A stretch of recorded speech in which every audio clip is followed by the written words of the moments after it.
Oh man, dude, the old C10 has been sitting for a minute, but it's finally time to go drag racing again, so we got to get her fixed up.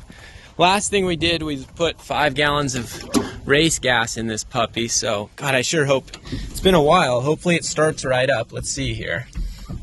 Give her a pump on the accelerator pedal. Fire her right up, come on.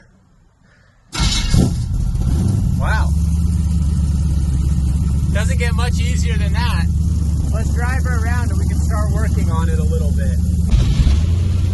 Making great oil pressure. AFRs aren't too bad either. Let's drive her around so we can get to work here. Try not to hit the old Dodge. Huh? Uh-oh, we're blocked in here. U-turn out in the grass, maybe a little sideways there.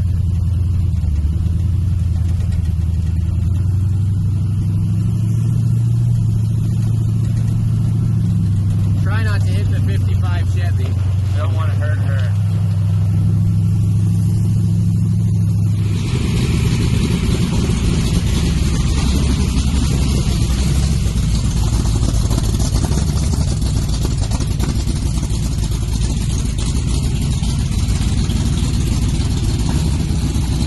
So, the last time you guys saw this truck, we ran, I don't know if you guys can see, it's pretty faded. We ran 13.1 at 106.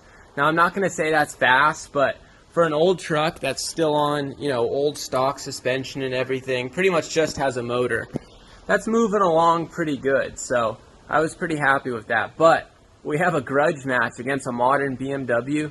I think it's like a X6M or something like that. It makes 550 horsepower. I looked it up. And it is all-wheel drive, and it'll run a 12.1. So we seriously got to tune up the truck a little bit, but that's what we're here to do today. So the first thing we're going to do is retard the timing for our nitrous kit. You want to go 2 degrees for every 50 horsepower. We're going to be running 150 shot. So that means we wanted to retard the timing from 35 to 28, 29 degrees will be just right. We've got some good race gas in it, so it's going to be pretty safe. So first things first, we're going to retard the timing. We just put in a new MSD distributor and a new coil to go with that. Now, the MSD distributors will give us a lot better timing curve than the stock HEI ones. So I'm hoping that makes a big difference. And we've got a couple other little things we're going to change to get this puppy to go down the track a little faster. All right, so obviously step one to going faster, we got Dr. Spray 'em all there. We're going to be throwing her in the back of the bed. And that's going to help us a lot against this BMW. But first we got to retard the timing, so let's go do that. So all you got to do for that, it's really simple, is that you just got to loosen that brown hold down there, and you're just going to turn the distributor back a little bit. Only 6 degrees for us, so let's see if we can do that.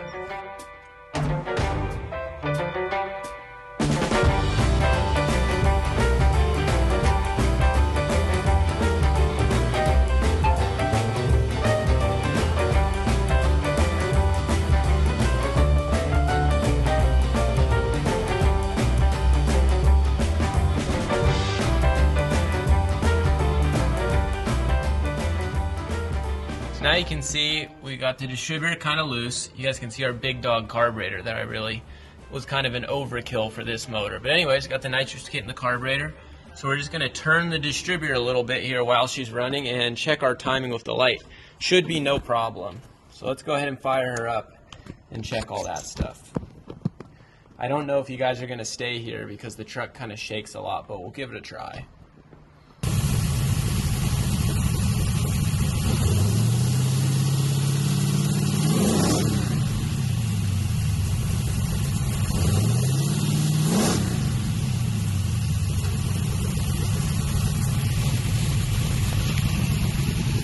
That's perfect, right at about 28 degrees. Go ahead and shut her off here. Oil pressure still looks good, air fuel looks good. So that's perfect. We're right about 28 degrees all in on the timing, which is just right for this motor. It's a safe thing for the nitrous. It's all going to be good. So we're going to tighten up the distributor here, and then we'll get to work on the rest.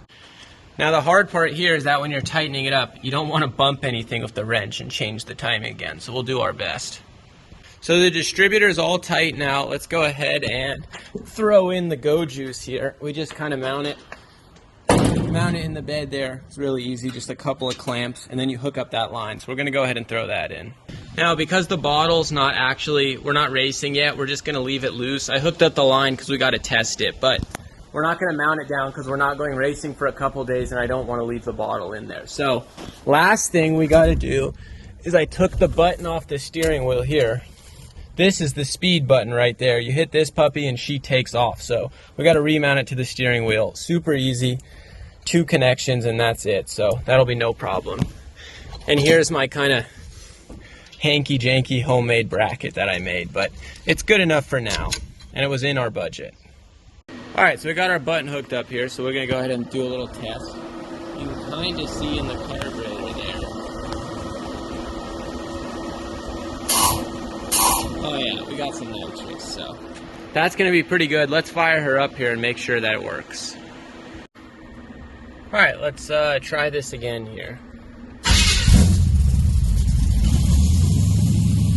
Now, I like to test the button by just bumping it, and I'll show you. Watch. Flip that on. Watch now, no gas, just the button. Oh yeah.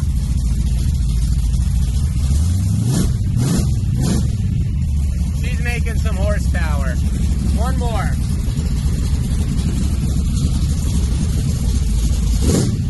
Oh yeah. There we go. Alright, that's good enough. Okay, so the old girl's all back together and set up. Now, I know some of you guys might say it's not good to blow nitrous in the motor at idle. Well, you're right. But I have no purge line set up. It's kind of my only way to test it.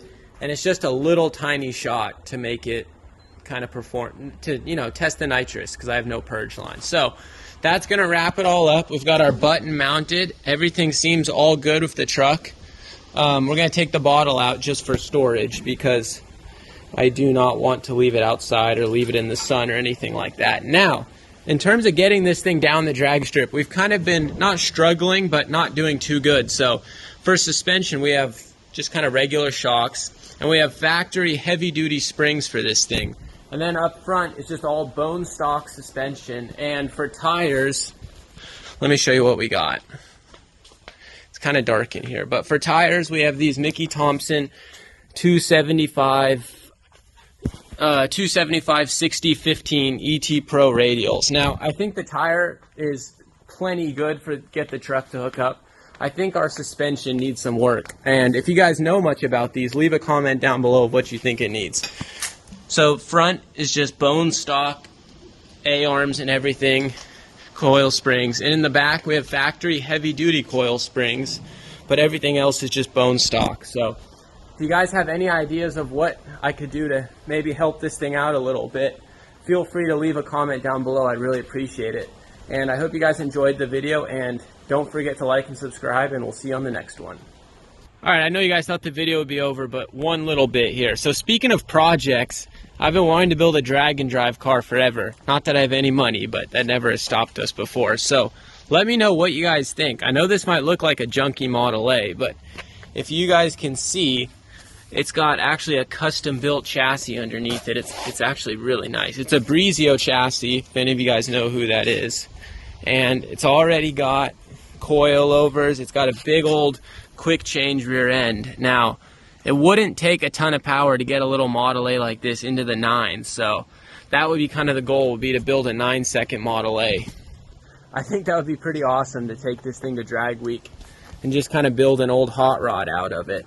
I've got kind of a lot of parts sitting around for it, so let's go take a look. So in the parts department, there's a big block sitting up there that I'm sure I could convince my dad to use. There's a small block sitting here that we could throw some parts on, and it just wouldn't take a ton of power to make that thing pretty quick. And then I have a lot more parts out on a car out in the field. Let me go show you that. We'll take the most reliable vehicle around here out there. Go take a look at that. Oh, forget building a fast drag car. This is all you need right here. So let's go look at the potential parts car. Don't mind the duster just dying over there. So you guys might be looking at this going, what the hell could you use off this heap? Well, there's kind of a lot. It's got small block Chevy headers. For the pedals for that car, this car has one of these Willwood pedal sets. That's all kind of one unit and would bolt in really nicely. And then it's got an adjustable steering column that would work really well. It's got tons of AN line, fuel line. It's got a really nice fuel cell there, so we might even be able to use some of the brakes off it. Even though that car has disc brakes in the front, we might be able to use the calipers or whatever. This thing has a nice 9-inch in it that's still sitting around too. So there's actually a fair amount of parts that I might be able to steal off this car to use to build the Model A to save some money. So I don't know if that would be a cool project or not. If you think it would be, leave a comment down below and maybe we'll be able to do that.